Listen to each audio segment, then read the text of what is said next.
କରୁଛୁ କ'ଣ ଖାଇବା ହେଇଛି ଆଜି ରାତିରେ? ଆଚାର। ଏଟା କ'ଣ ଦେଖେଇଦେଲୁ?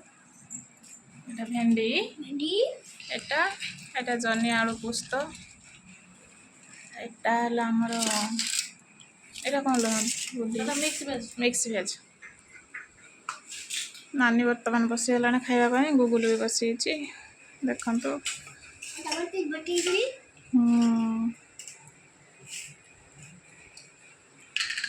ଖାଇବା ବର୍ତ୍ତମାନ ଗୁଗୁଲ ଷ୍ଟାର୍ଟ କରିସାରିଲାଣି। ଗୁଗୁଲ କେମିତି ଲାଗୁଛି?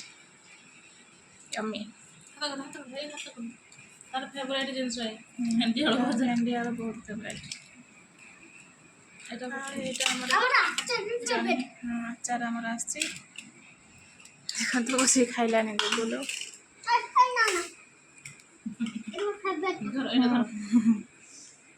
ବାସ୍ ତଳକୁ ନାଇଁ ଦେଖ।